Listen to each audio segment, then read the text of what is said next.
I know, but a few people have told me it's not very nice to smoke. Aye. Well, I don't mind. Not that I mind, mate, but unfortunately other people do.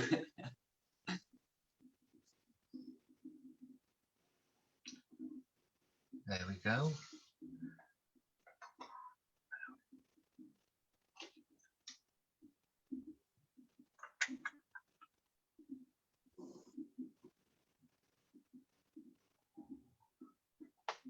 We'll just give it a couple of minutes, guys.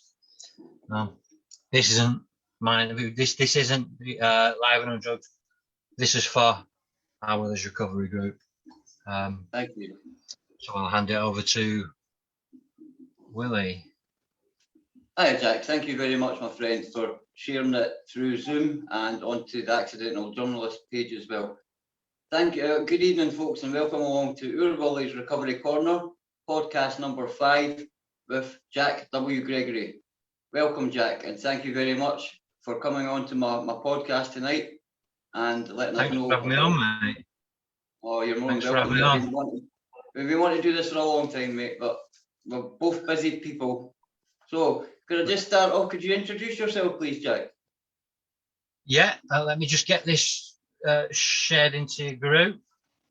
No problem. You keep sharing. Sharing is caring. So, please, folks. So the only one I can share it in is the Our Willie's peer support group. So I'll share it into that, and then you can share it from wherever, mate. All right. Don't worry about it, mate. There we go. Yeah, I can share it afterwards. If people that are watching now, if you could please give it a share, folks, that would be appreciated. There we go. So yeah, we're here on podcast number 5 on Oor Willie's Recovery Corner, on my own music and podcast page, anyway. And we're here with author Jack W. Gregory, who's going to tell us his life story and his testimony. So welcome, Jack. Hi, mate. Thanks for having me on. It's great to be on. I always love talking to you. I always leave feeling inspired. So it's great to be able to do this, and it's also great to be able to be on the other side rather than interviewing people. Yeah, thank you, mate. You're more than welcome. So, can you go back to when you were born? Basically, your family. You got brothers and sisters. Yeah. So I was born in Glasgow in 1977. See, I knew I liked you for a reason. Yeah. I was born in Glasgow in 1977, and from what I'm told and from what I've learned, I came here to England when I was about 6 months old, through reasons that I'm still learning. I was taken away from my mum, and I was put into a family, and this family was my family. They were my mum and dad. I had my older sister. I didn't know any different until my 8th birthday, when I'd had. What is your earliest childhood memory, Jack? Can I ask? So that would be 2-3-year-old or whatever.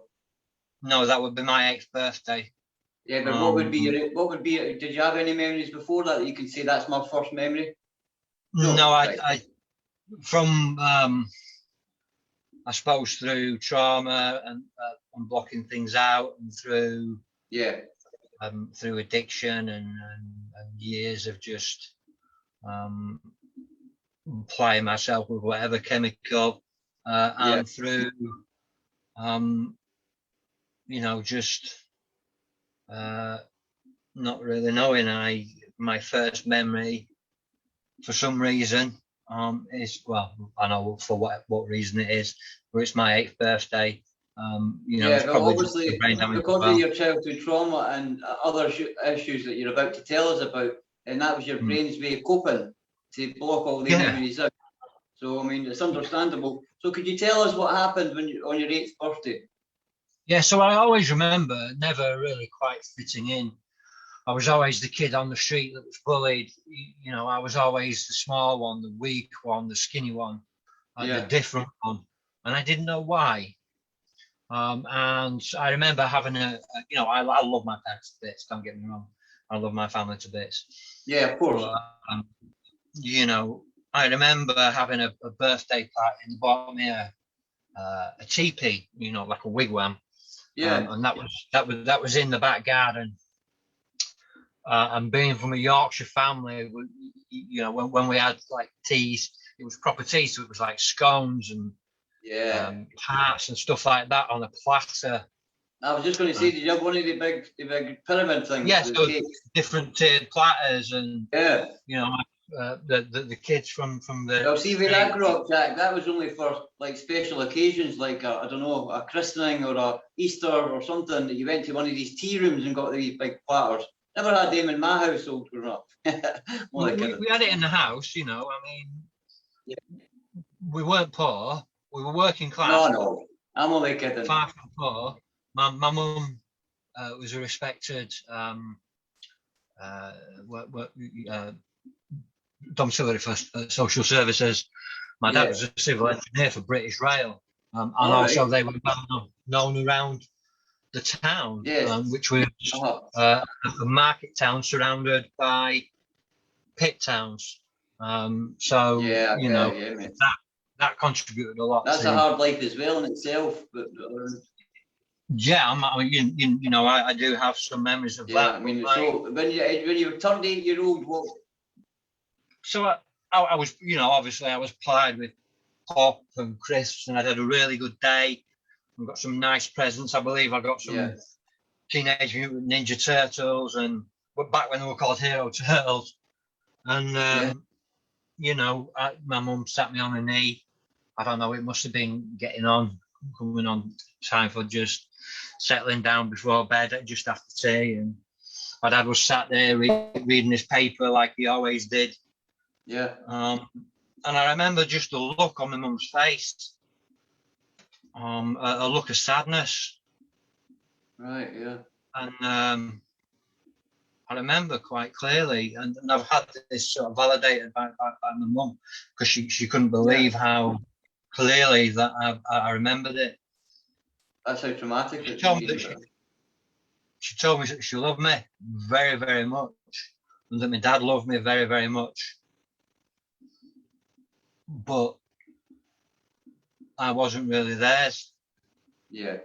I belonged to someone else. I had another mother that for some reason couldn't take care of me. So right there and then, Jack, did that just make your feelings of not fitting in and all of that sort of validate in itself a little bit? Yeah. Yeah, and it gave me a fear of rejection and a fear of loss, and it gave me a grief. That would go on to affect you with relationships and things in later life. But anyway, so 8-year-old, you're sitting on your mum's knee. So she told me this, and I kind of took it in. And then around then, I was brought up knowing that I was adopted. Yeah.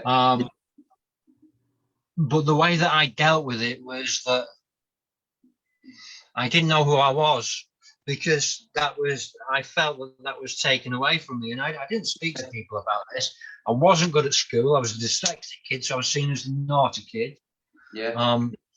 And in the later years, I was taken out of mainstream school and put into the special school system, which was back then. That only adds to your frustration as a child when you're misunderstood, because you suffer from dyslexia, for example, and you're sent to all these different places. Trying to build relationships up is bad enough and hard enough going through trauma in childhood. But when you're couldn't do it. Pillar to post, then it's hard to make these friendships.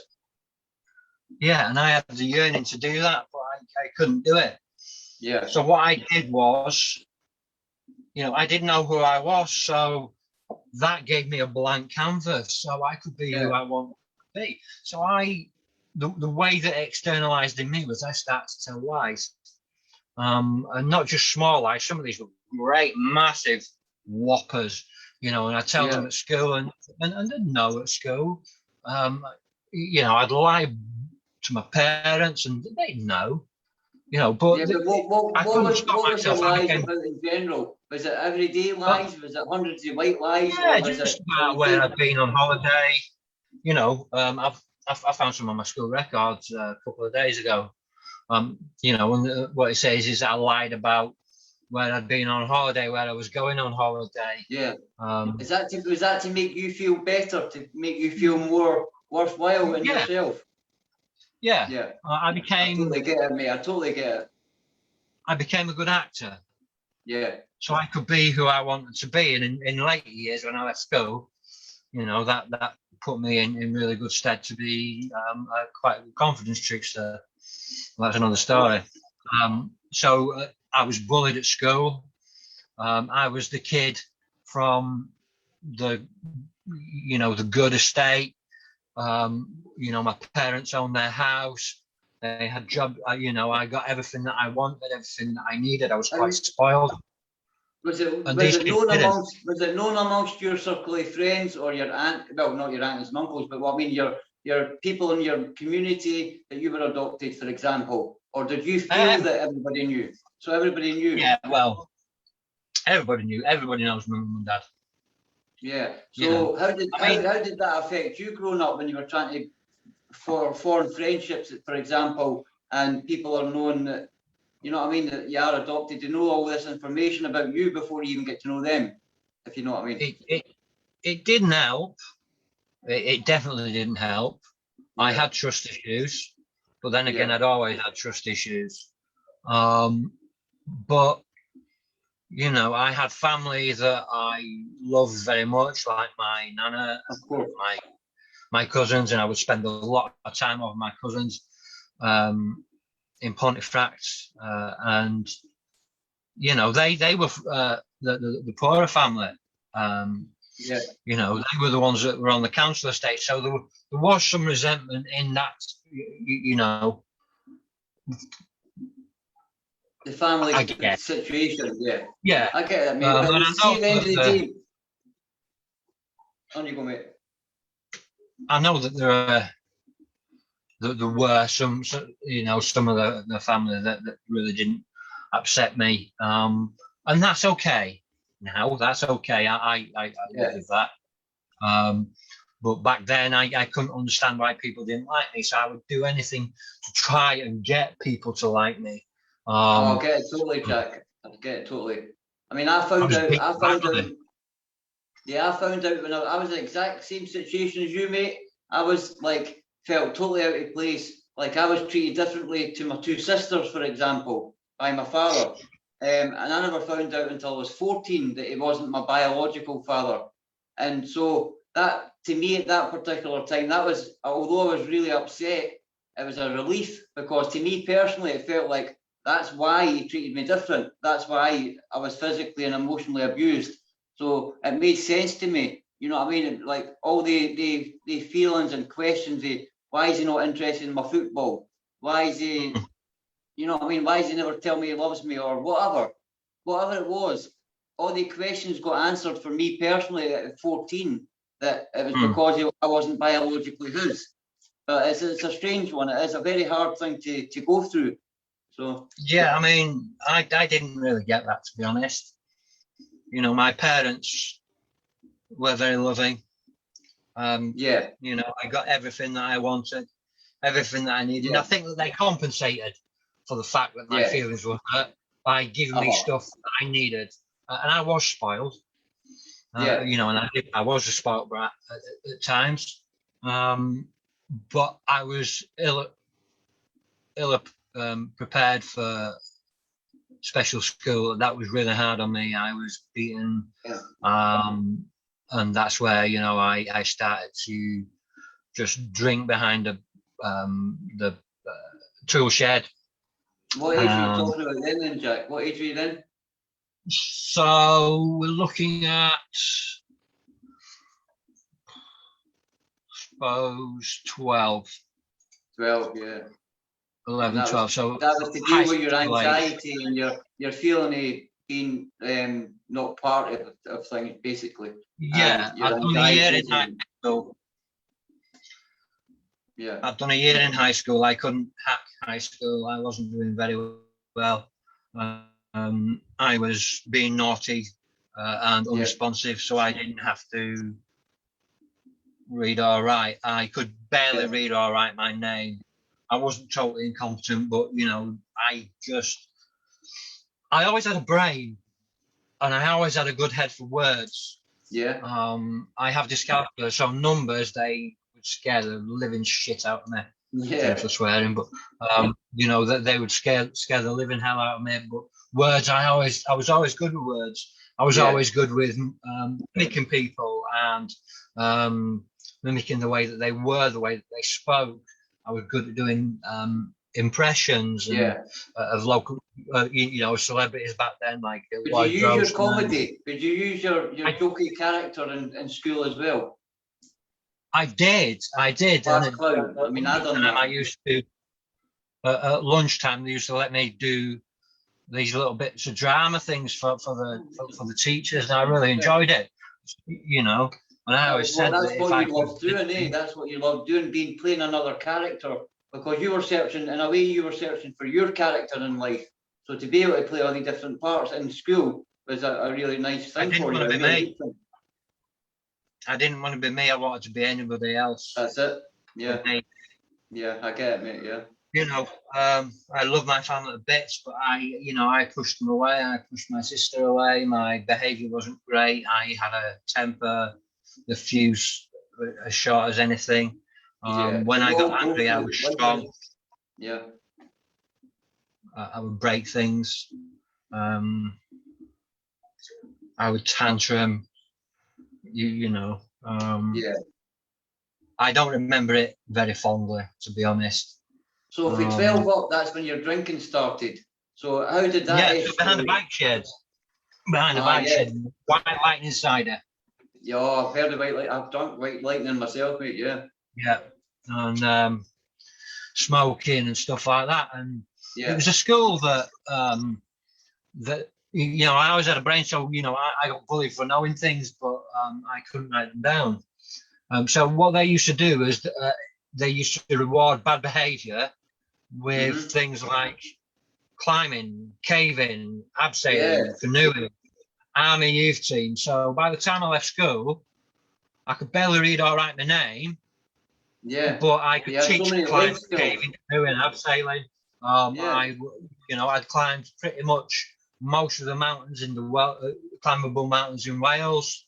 I'd been under invaluable life skills, and it wasn't in the classroom. It was out with the classroom for being a problem child, as they call it. You know what I mean? And it wasn't so much a problem child. It's like they just never took the time to understand why you were like what you were and where your issues came from and your trauma. So yeah, and there was I'm not going to name people. But for me, it's the long dead. But you know, there was somebody that used to occasionally come on these expeditions, and places like Hornsey, when we used to go to the old scout camp and stuff, and that's where the abuse began. The sexual abuse. What age were you still at 12 years old, or what was? 12, 13. And that was through a trusted person, yeah. Persons. And it was when we went away on these things, and you know, it happened up until I left school, really. And there was through theory, because often, every time these abusers manipulate us because of your age or whatever it is, they use fear against you. And often that's probably the case with yourself. So you never had anybody else that knew about what was going on with you when you were going on these trips? No, and I'm sure there were other kids that went through it. And then I was the liar, so and everybody knew I was the liar. So why would they believe if I You know, and this is what they were saying to me. Why, you know, you're a liar. Everybody knows you're a liar. You know, you couldn't tell the truth if it hit you in the face. So, you know, if you tell her this, who's going to believe you? And for years, I believed it. Yeah. And I believed that was my fault. I believed that the abuse was my fault, and the things that did to me was my fault. So I carried that. That's what they want you to believe. Yeah. So I got one trauma, and then little traumas in between, and then these other traumas. And then I really didn't know who I was. I didn't know what I was. I didn't know what sexuality I was. I didn't know what my own mind was. I didn't even know who I was. So I became other people. I took on accents and other. I kind of like externalized it, so I could carry a lie really well. So I got involved with a short-term con firm based out of Leeds when I left school, and you know, I ran a few short-term cons. I was good at it. I got caught a couple of times. Got my jaw broken by Paul Sykes. You know, I did some debt collecting with him for a little while as well. Was that about survival as well, Jack? Was that about survival? Was that about being a different person, portraying this sort of hard man, if you want, or you know what I mean? What was that all about? Was that just about getting away from who you really were? I didn't want to be me. Yeah. I didn't want to be me. Yeah. You know, you know, I know I call myself Jack now, but people know that my Christian name is William. I didn't want to be William Gregory. William Gregory was this weak little child that couldn't tell the truth, couldn't do this, couldn't do that. So I put everything that I had into, I would do these intricate stories where I would become Canadian or Scottish, or you know, and I'd be in pubs and I'd get into friendship groups and I'd take them, you know, they'd give me money and then they'd introduce me to other friendship groups and they'd give me money, and occasionally I'd fall flat on my ass and I'd have to sort of like either lie my way out of it or fight my way out of it or just disappear for a while. Was that to fund your addiction, a lot of it as well then? The money helped. Yeah, because obviously you wanted to escape, that's the main purpose of that. But the addiction goes hand in hand with your mental health and your trauma that you went through. So I wanted to escape. I liked drugs. I liked drink. I went to but I also wanted to be clean. Yeah. I was fighting with myself. I went to my first AA meeting at 14 years old. Wow, that's young, isn't it? I didn't even know you were allowed to be fair. Well, I looked older than I was. Well, exactly, yeah. Just curious. It doesn't matter how old you are, if you've got a problem. No, of course not, mate. I just meant with whatever age you're meant to be. I don't know. So, I've never been to. There was a guy called, no, I'm not going to name him, but there was a guy that became my sponsor. He became my trusted adult. He hung around for a couple of years. He used to take me everywhere, take me to meetings, and you know, convince my parents. Was religion or spirituality always a big part of your family life growing up? And then no, so I went to church. I went to church. My parents would call themselves Christians, but non-church Christians. I went to church. Yeah. I tried Christianity. I tried Buddhism. I tried Hinduism. I tried anything that I could try. Was that when you were looking for answers as well? Was that when you were looking for belonging? Yeah. I became a Muslim. You know, and I bounced around for a lot of years. Yeah. You know, but you know, this guy that took me on and he convinced my parents that he was looking at, you know, he was going to look after me, and you know, he was just a sort of a big brother figure.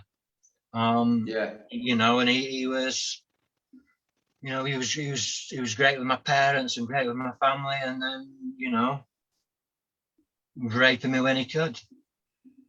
See, it just shows you the different public faces that people like that can put on, mate. It's unbelievable. And people in positions, not necessarily legal authority, but people in groups like AA that you would think, well, they've been in AA for a while, or they've been in recovery for a while, they can trust that person. You're only 14-year-old at the end of the day here.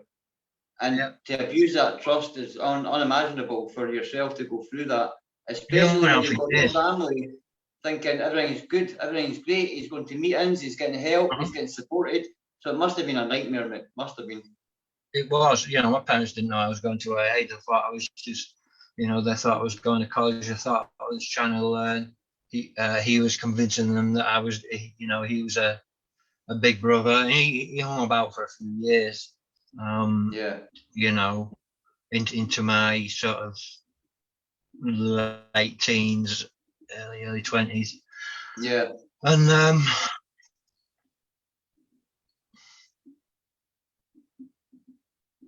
take your time, mate. Oh yeah.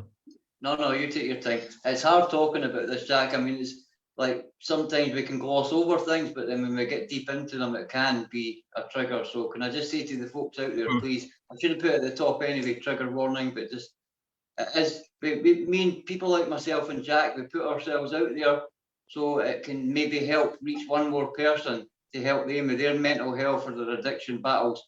But we have to understand that we're only human too, and talking about it at any stage can be a trigger. So thank you, Jack, for being so honest about your story.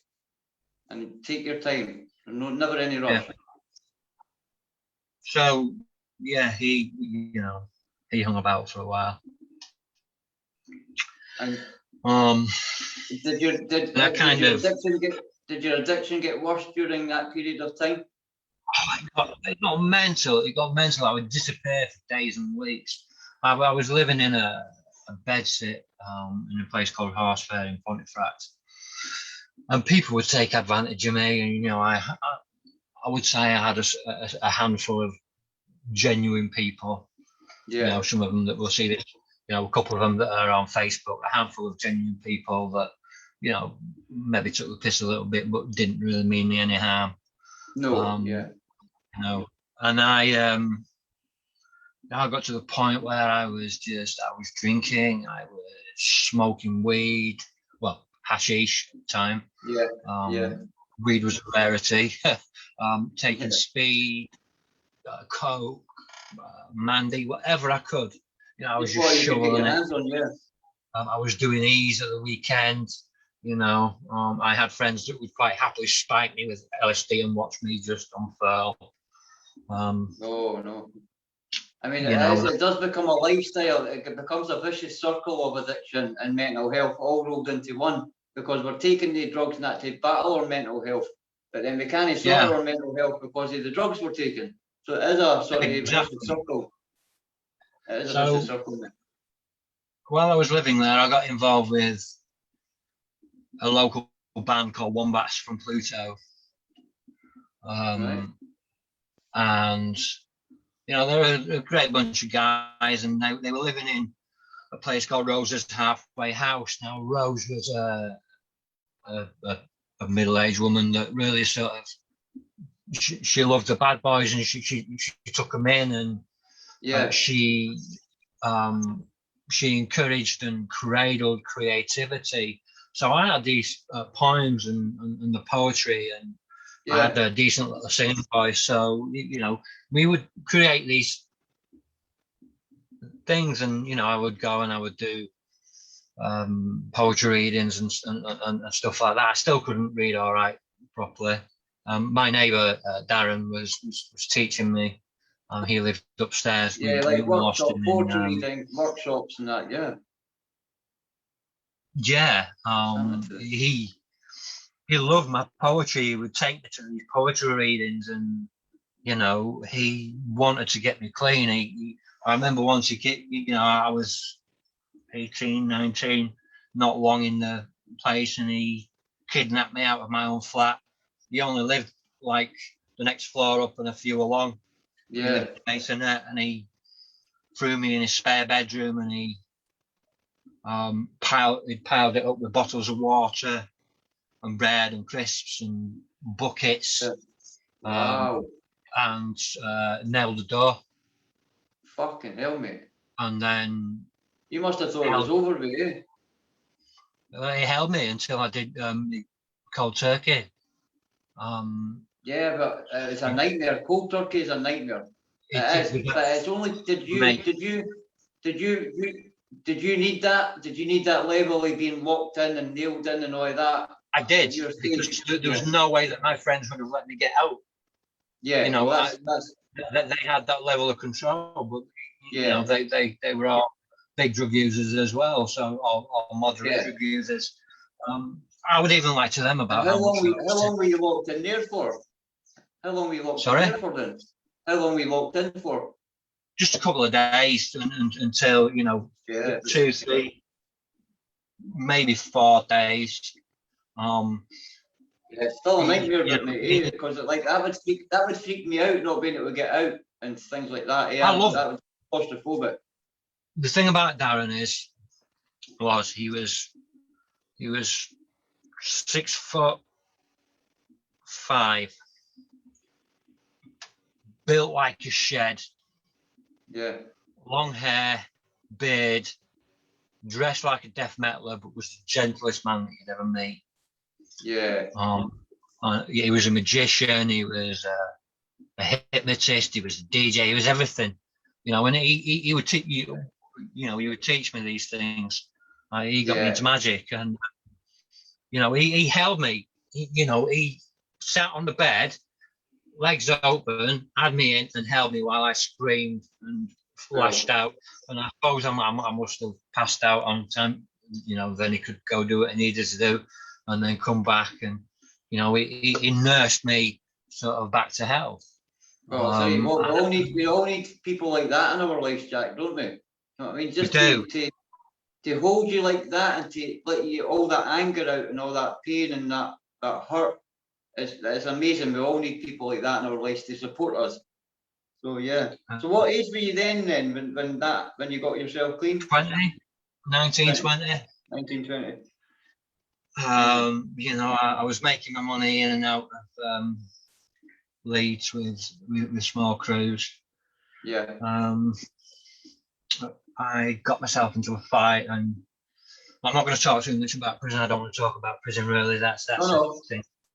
But I ended up getting really, really violent and almost beating her. So how long did you say your addiction lasted then, Jack? From 12-year-old till when?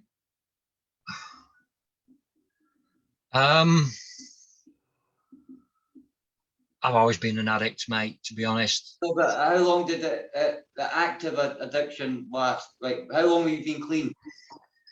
So, he got me clean, and then I was on and off. He got me clean back then. I was on and off using, smoking weed, drinking. He liked to drink. You know, he didn't mind me having a drink. He would take me for a drink. You were off the hard drugs and that. That was the main thing. I was off the hard drugs. I was doing the weed.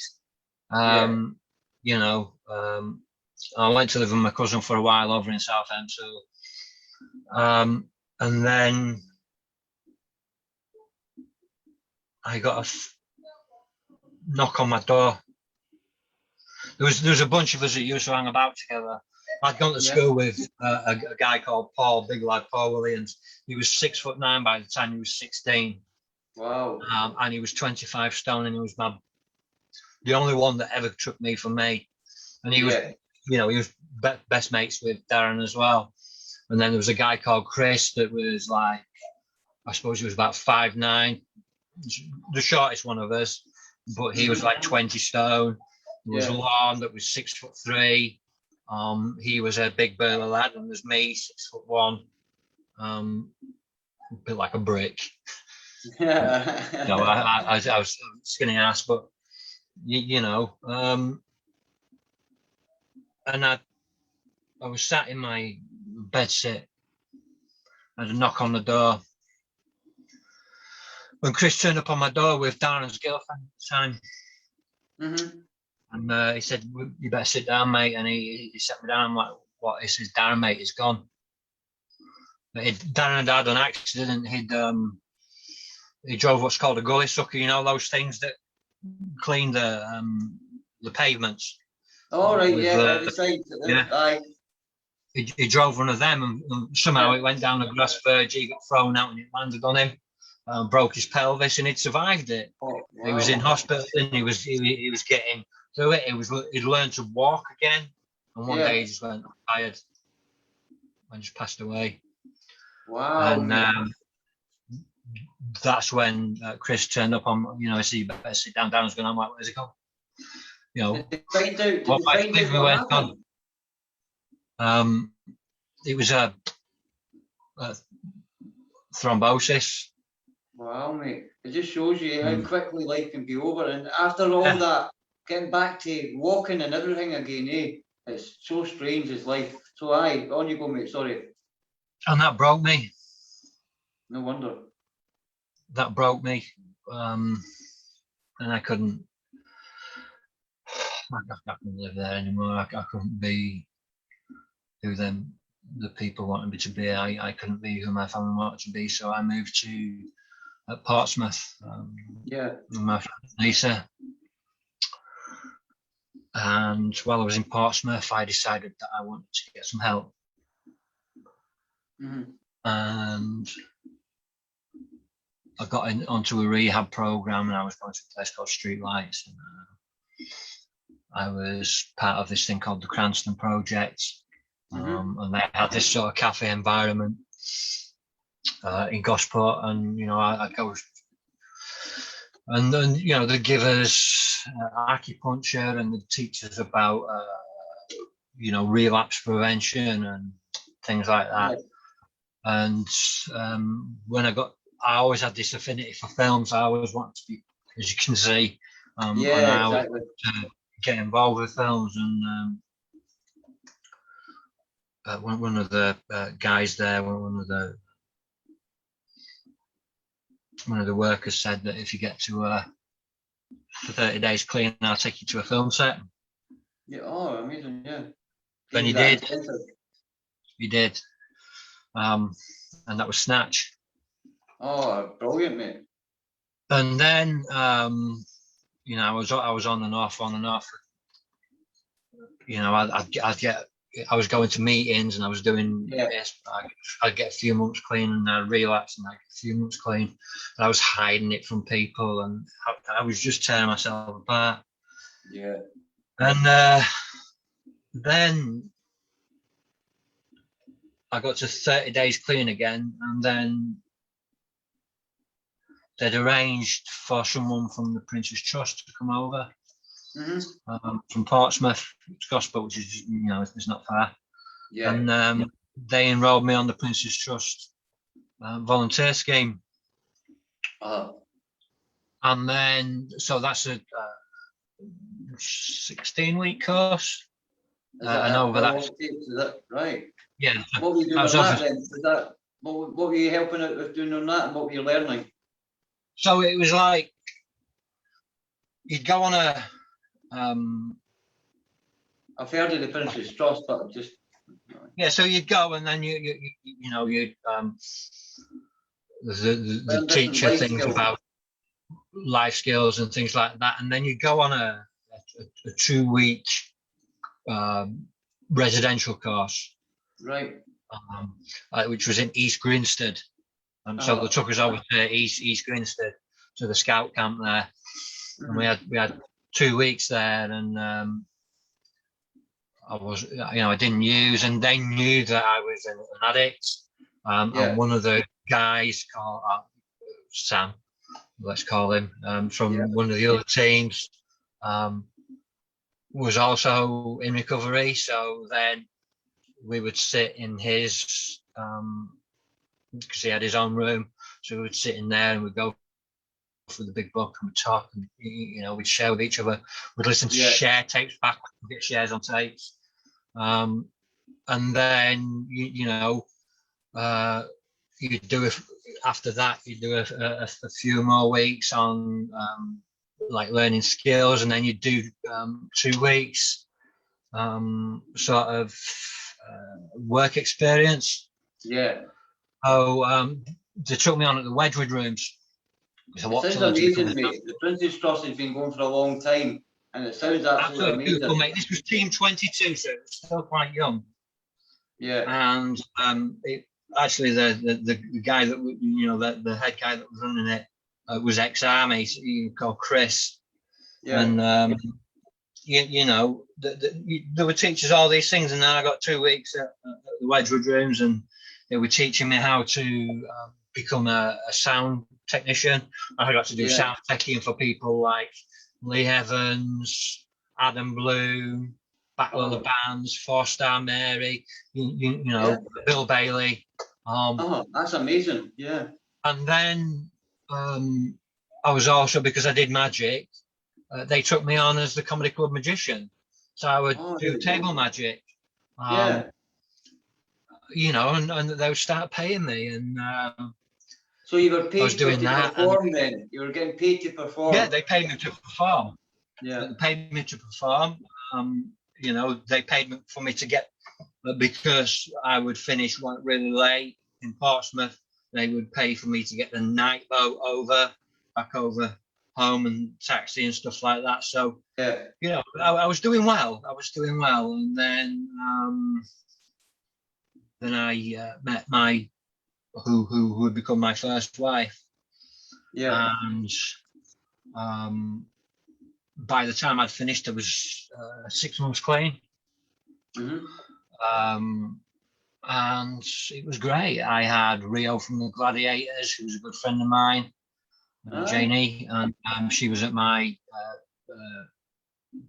graduation. Wow. And it was great. I was doing well. I moved to Norfolk, and I had 12 years clean and clean and sober. That's a long time. Yeah, it is. I had 12 years, and then my marriage ended. I ended up homeless. Yeah. And it became it became very difficult. I dealt with illness on the streets. I was in and out of addiction. Really tried. It often happens when we go through, in any walk of life, whether it be recovery, but in any life, that you get into recovery and you sorry, the train of thought's gone, mate. On you go. Take it on. And it takes another trauma happens. Sorry, is what I was meaning. Like the end of your relationship, and then that sends you on a downward spiral back into addiction and everything else. Yeah. So I was losing everything. I was losing my daughter and everything like that. I was seeing her at the weekend. I have friends that would put me up at the weekend. Me and my daughter would sleep on the settees and stuff. Yeah, which was nice because I could have access to my daughter. But every flat that I got, I lost. Yeah. Because I'd just piss everything up against the wall. Yeah, I've had a few of them myself. And I dealt with illness on the street. I moved in with in the spare room of a guy. I'm not going to name him. No. Our relationship was up and down. I did some things that I wasn't proud of to try and survive. I wasn't that's a good what man. It is, Jack, but it's survival, isn't it? Because when you're going from day to day and from personality to personality, like you were obviously doing, while you're trying to find yourself at the same time, you're torn in so many different directions that it's no wonder that you were led through a life of addiction and mental health and all the rest of it.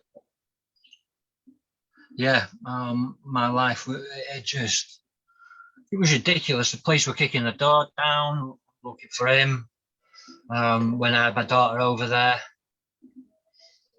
I was told that it was possible that I wouldn't be able to have my daughter over there, and that brought me. My daughter is everything to me.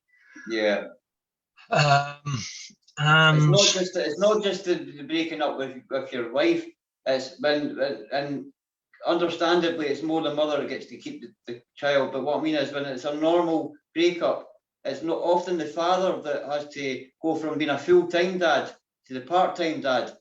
And often when the relationship ends, the man's the one left to go and to be homeless or whatever it is as well. So it's I was hard always to, a full-time dad. I was always yeah, a but it's, full-time dad. what I mean is it's hard. It was hard to get your daughter over to stay Yeah. because you were at a friend's house.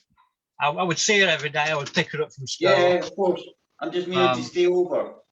You know, but you know, my situation wasn't working. You know. So how did you move on for that then? So I got back on. I was taking what I could when I could. I was doing a lot of Mandy. Yeah. Snorting it, which isn't good. Yeah, aye. And it was messing with my mind. It was proper messing with my mind. And I used to go to this food bank, and they had a local church. They had this coffee morning on a Friday morning. And I would go on a Friday morning and I'd sit there and, you know, I'd talk to him. This is when I became Jack, because I got sick of being that loser. You got to be real, eh? You got to be real.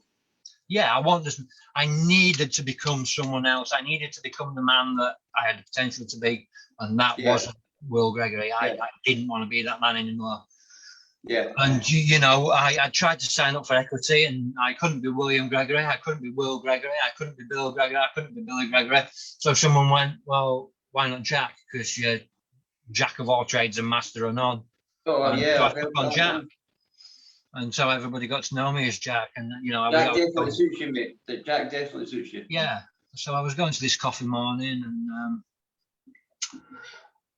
you know, they were all right to me, you know. There was a food bank there and I'd get food and stuff like that. And I went one day and I'm in there and I'm talking to the server behind the counter, and this woman comes in with her baby, and you know we get talking, and she's friends with the server, and she's volunteering there, Joanna, and you know we just got talking, and she likes my t-shirt. I had a Doctor Who t-shirt.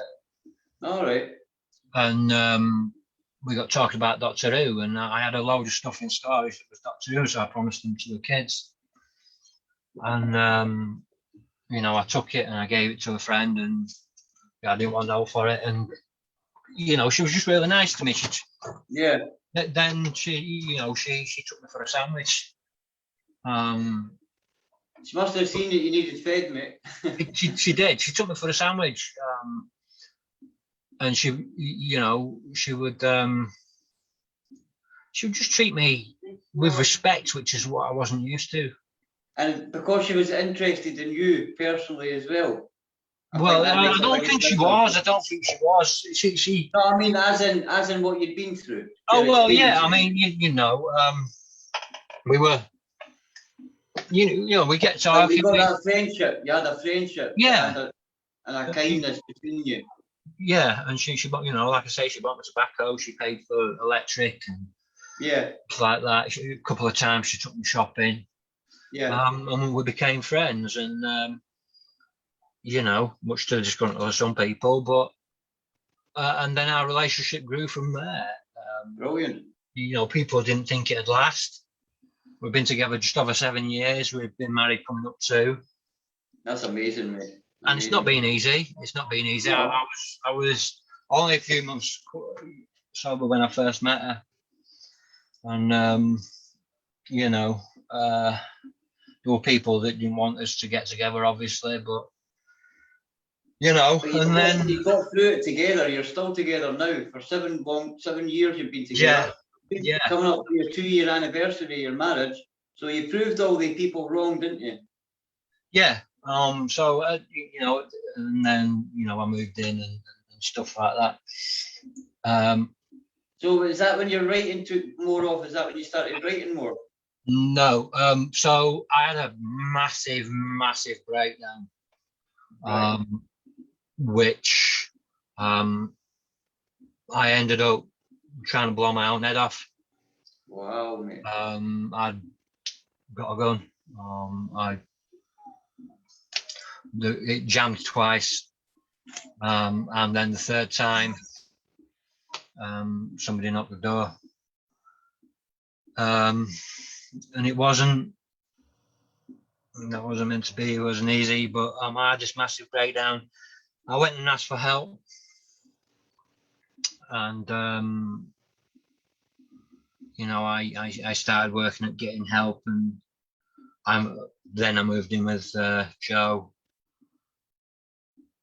and we'd been together quite a few months. I was doing all right. I was going to church. In February, I started getting poorly,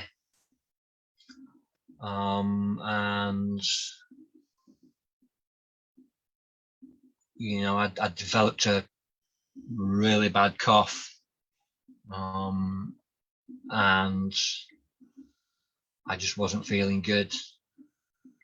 I do see that we've lost Willie. I will try and get him back. So I wasn't doing good. And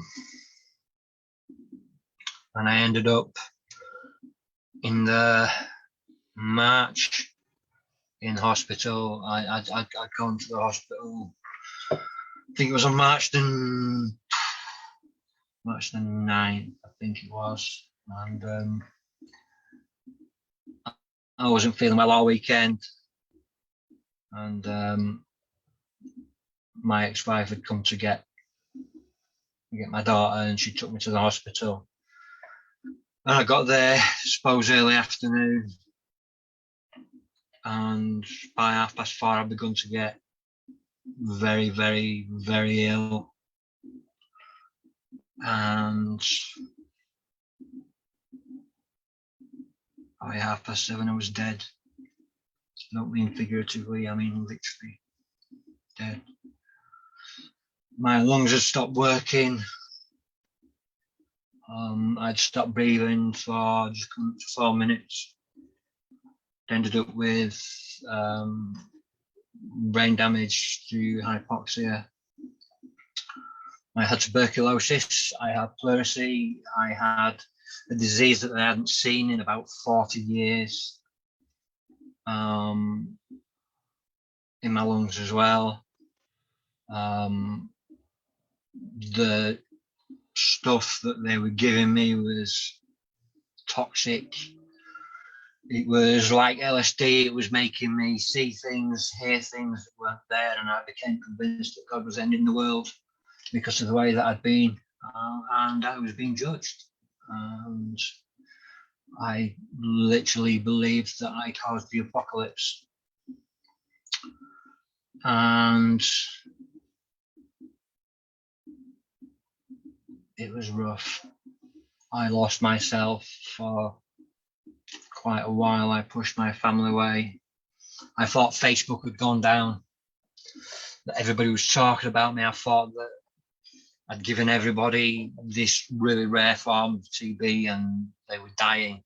They were literally dying outside my hospital door, and that I was going to be punished. They were punishing me, and they would punish me to the end of the world. And yeah, I broke. I really broke, and I didn't know what to do. I tried to push everyone away. I remember the pastor of our church sitting next to me, praying for me, and me swearing at people and spitting at them and shouting at them.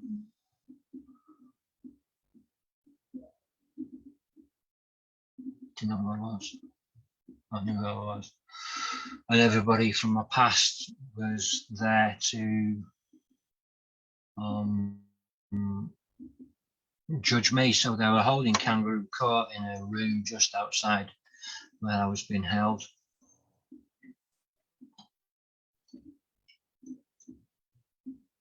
I thought my daughter had died. And they were punishing me by making me do these video calls, and they were using her as a puppet.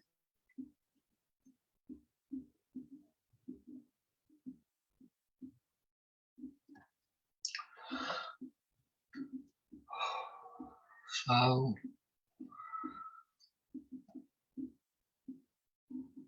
I gave up. I became mute. I wouldn't speak, I wouldn't eat. So there I was in a hospital bed, 6'6", and I lost 50% of my muscle. Couldn't walk, unaided. Couldn't even get out of bed for a long time.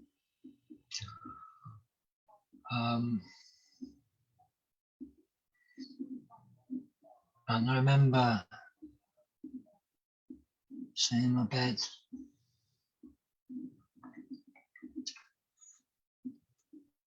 I just saw this figure at the end of my bed, and I just felt this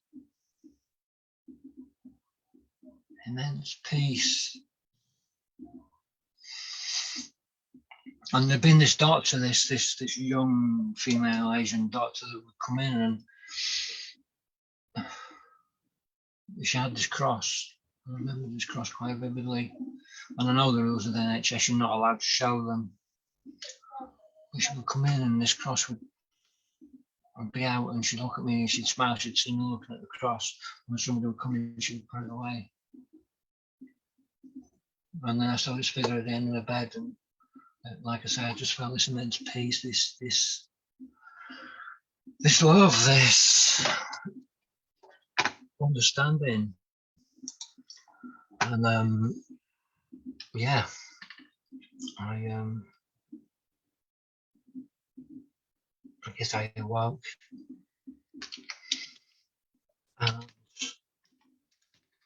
things became clear, or started to become clear. I started to eat again. I had these sores in my mouth, so I couldn't eat much. So I just started necking these jellies. And then they'd give me stuff that would coat my mouth so it wouldn't hurt when I ate. And I'd had a job, but I'd started rebuilding my life. And I'd got made redundant while I was in hospital. And so I'm just going to Willie. And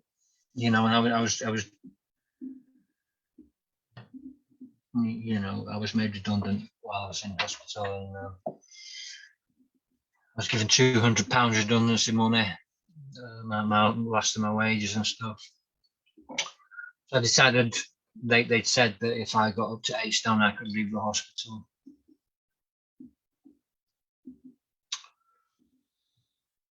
So every morning I would have my breakfast, then I would go downstairs into the cafe and have a breakfast.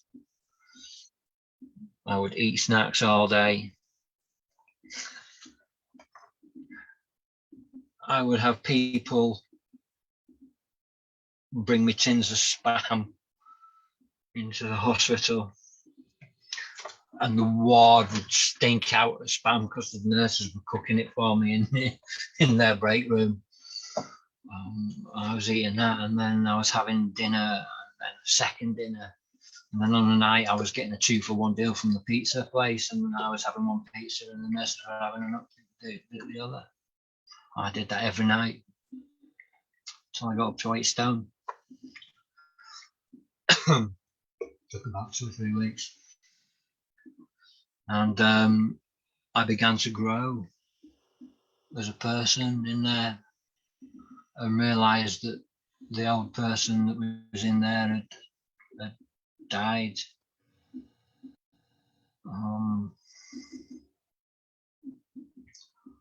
And that I was reborn, someone new. And sorry, I'm just talking to Willie. He's trying to get back in.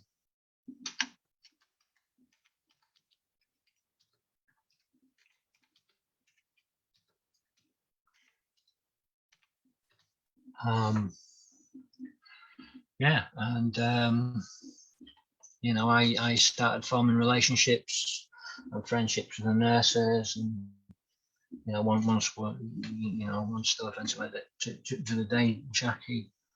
And I started learning, and I started reading, and I just started trying to become.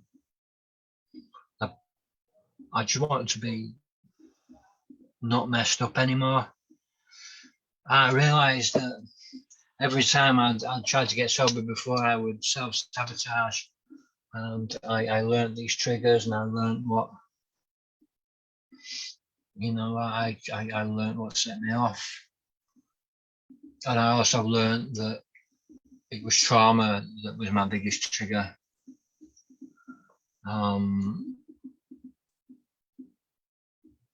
You know,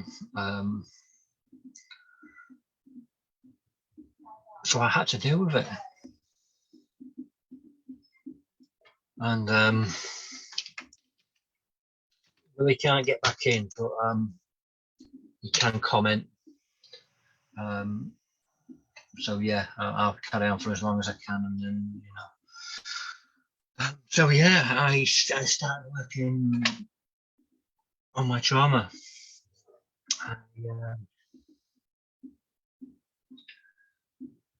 I started looking at my childhood, on how it affected me and the things that I did, the addictions that I had, not just to drugs and to alcohol, but to people, places and things. And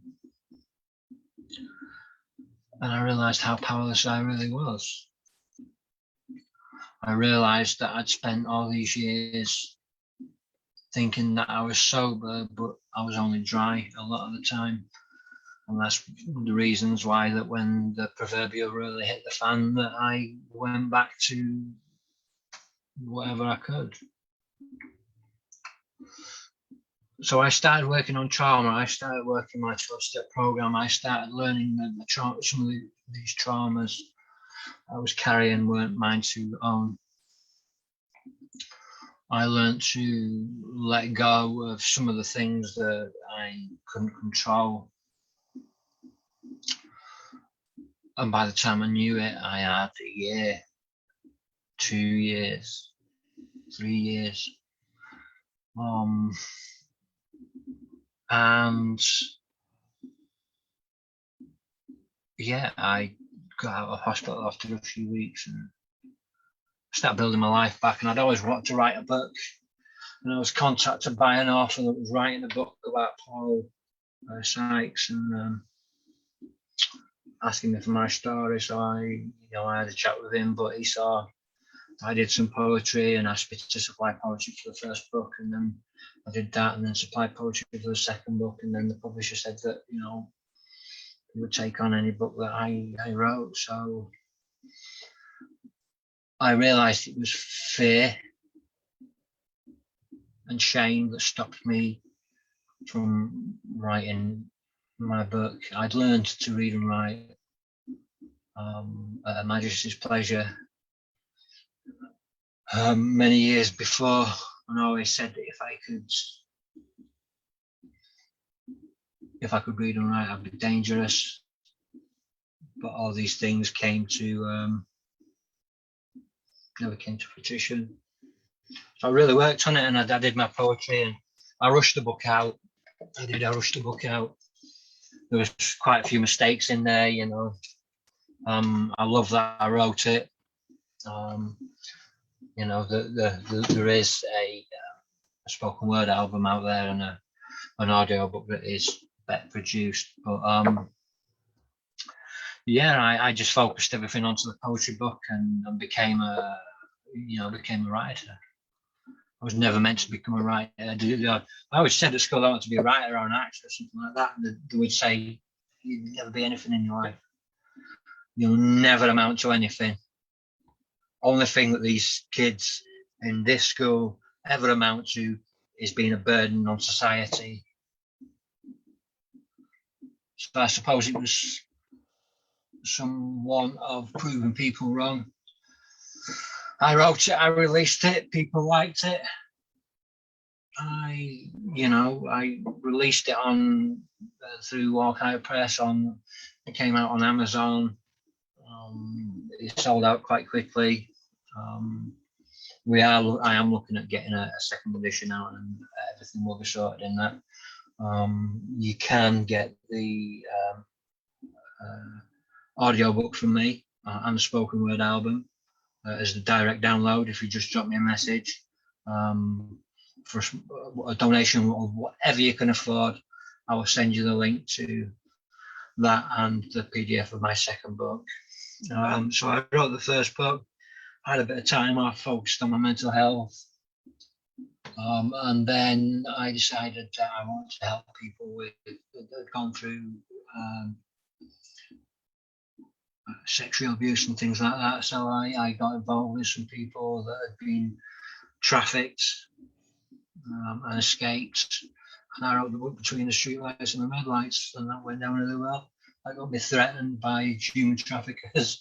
I got me banned from Facebook for obscenities, but it was the most rewarding thing that I'd ever done. I was never meant to be a journalist. I was never meant to be anything. So I wrote the book, and in between that, I was asked by a Hollywood director to go and consult on a film called turned out to be A Souvenir, and I also played Ray in that film and the second film as well. And I consulted with a few other filmmakers and stuff like that, and then in this time, I found my mum, my real mum,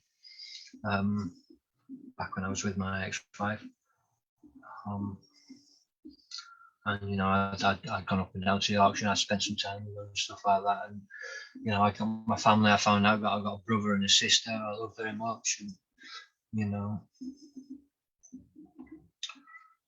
and then I lost my mum. She died of cancer, and a few months later, my sister had a baby called Luna.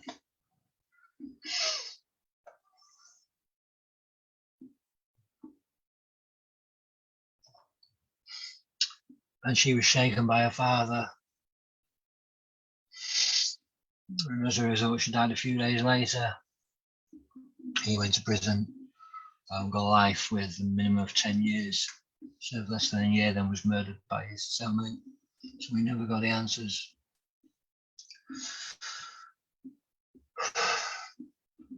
But still, I say, stayed clean. And I learned to deal with this pain and stuff like that. And then I heard about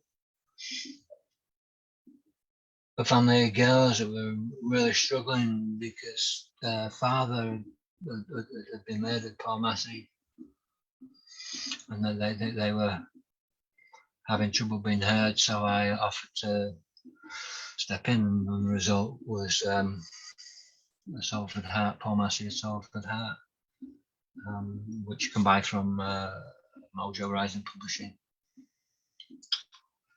And that was done with Kelly Massey and Steve Ray.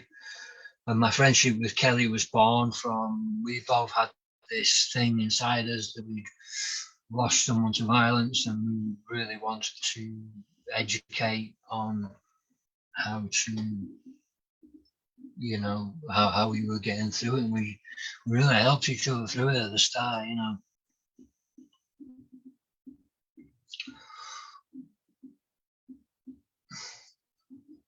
I had some breakdowns in between. I had some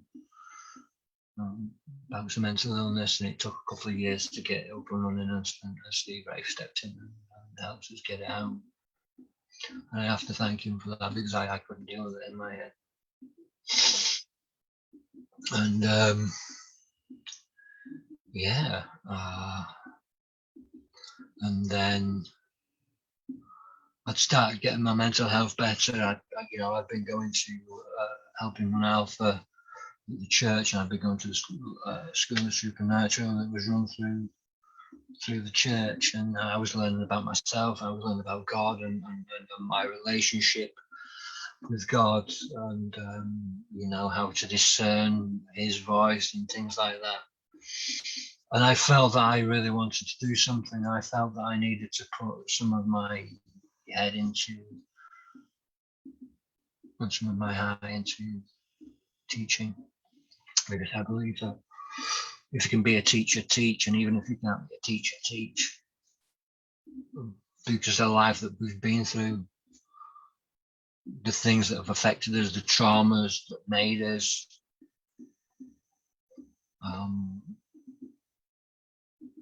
they're shared by so many people. So many people go through so much worse. So yeah, I was speaking to my friend Jason Edwards, the negotiator, and he said, "Why don't we do a podcast? Why don't we try it anyway?" And yeah, so we did it. October last year. You know, I planned to do it from the shed, so I called it Shed X. In reality, it was done from the living room, but you know, it was great. And then I just got this yearning to just not just share my story, but be a voice for other people. So then I got Dominic Negus, he jumped on, and then Ben Span, you know, Peter Blexley, and then all these people started saying yes. You know, I just started approaching people saying, can you come on this? It was still called Shed X back then, and you know, I ran it up until Christmas, and people coming on and sharing the stories, and I was getting a few views a night, maybe a couple hundred over a few days, but it was great because I was learning so much about myself, and I was helping people get their voices out, and that made me distinctly happy. You know, I didn't necessarily want to be a good man, I just wanted to be a better man. And so we got to Christmas, and then I was talking with people, and you know, TEDx had got a bit grumpy about me using ShedX, and that's when Live and Undrugged was born, really, from January. And yeah, it became Live and Undrugged because it was live, and the whole process of these things here, you know, me talking, whether it's my podcasts or somebody else's podcast like Willie's, even though I'm hosting it for him. You know, it was just, it just grew and grew and grew. And, I started learning about myself and learning about other people. I got people like Ray Bishop involved, and you know, people started listening. People started paying for Zoom, so I could get a better connection, and you know, so I could host these things. And that's where, you know, how I ended up here.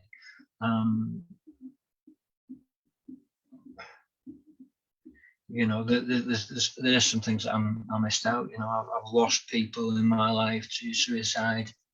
Best friend for himself in front of a train. I've lost people to murder in violent circumstances. You know, these things, they broke me and rebuilt me. You know, and I have, you know, yeah, I mean, what Willie's just said, I have to be thankful for what I've got. You know, I've got some good sponsors, you know, Ray Bishop, Armour Scaffolding, and Johnny Taylor in No Means City, James Jeffries, you know, and the people in between that have helped me fund this, you know. My life is fantastic at the minute. You know, it's not all peach and cream. You know, I got married 2 years ago, surrounded by friends and family, and just, you know, I'm so grateful that, you know, I've got in-laws that like me, you know, and I love to bits. You know, we've got Joe's mum down for a couple of weeks, and it's great. You know, I'm very blessed to be able to talk about my life, and help people understand that I'm not trying to tell people what to do. I'm just trying to tell people what I did and how I did it wrong, because that might help somebody down the line. So yeah, and I guess that's where I am at the minute. I've got a few podcasts coming up.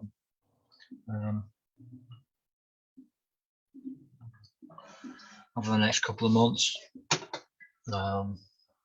Got some projects coming up. I'm looking at getting some more books out independently, and just really pushing the Accidental Journalist brand. I'm now getting, you know, the Accidental Journalist has taken on a life of its own. I could never have dreamed of how it would take off. You know, people know the Accidental Journalist, and that is just amazing to me. You know, I've had people send me emails saying, we love what you do. You know, I've got a Accidental Journalist YouTube channel, which the videos like this go on after they've been live. Please do subscribe and like the videos. I will put the link up in Willie's group. Yeah, I do know. I'll try and finish on this. I don't want to go on too much longer. I don't want to start boring people. But I do know that Willie wanted me to read a couple of my poems from my book, A Personal Apocalypse. That's exactly what I lived. And that's what I call it, my apocalypse. And so, yeah, I'm glad to do that. And then I'll leave you guys to it. So, yeah, just try and find some that I haven't read before. I've done a couple of other podcasts with people like Paul Bogey and stuff like that. But yeah.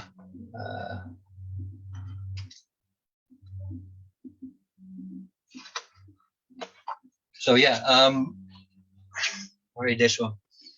When I was in my late teens, early 20s, there was a girl at my school I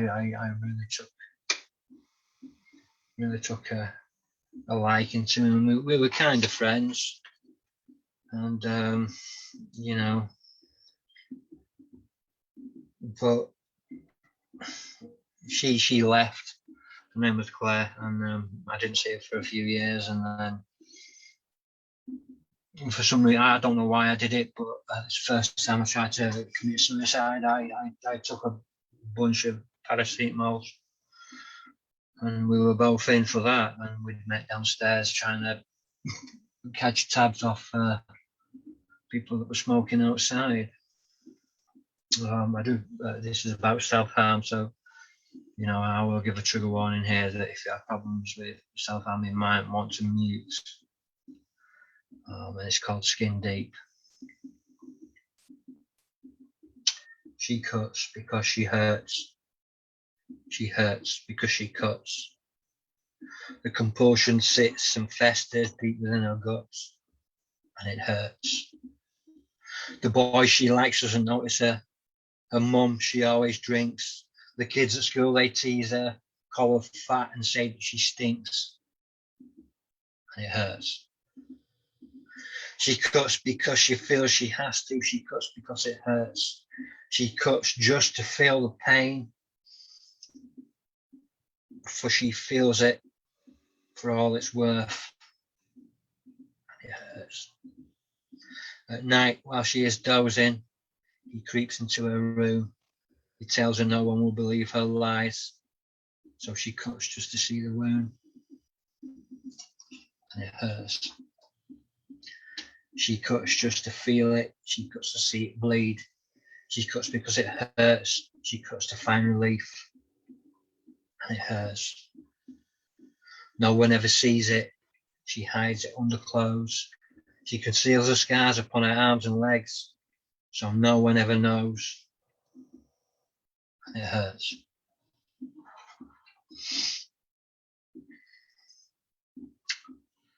I'll finish with this one. This was written about the time when I was working with the shop con firm in Leeds. We had a girl that was sometimes used as a honey trap. And, she was a young single mother. She got herself into drugs. And inevitably it killed her. And it's based around the house that Jack built. The house that Jack built. I once read a poem by a man called Felix Dennis called "The House that Crack Built," and he based it around that, around his own crack addiction. And I had the immense pleasure of meeting Felix just before he died, and I had the pleasure of reading this to him, and he loved what I did with it and how I took, the original house that Jack built, and I took, the essence of his poem and turned it into this. So this is about her. It's called "The House That Drugs Built." This is the house that drugs built. This is the man that lived in the house that drugs built. This is a cell that now holds the man that lived in the house that drugs built. This is a stash and the cold hard cash that was made by the man who was held in a cell who lived in the house that drugs built. This is the girl with habit formed who went to the house that drugs built.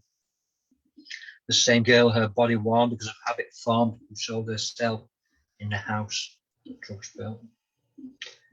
She sold herself to pay for the drugs because of the habit formed. She had to pay the man with the stash and cold hard cash, who was held in a cell, who lived in a house that drugs built. This is a needle filled with smack that was sold to the girl with the body worn and the habit formed from taking the drugs sold by the man with a stash and the cold hard cash who was held in the cell, who lived in the house that drugs built.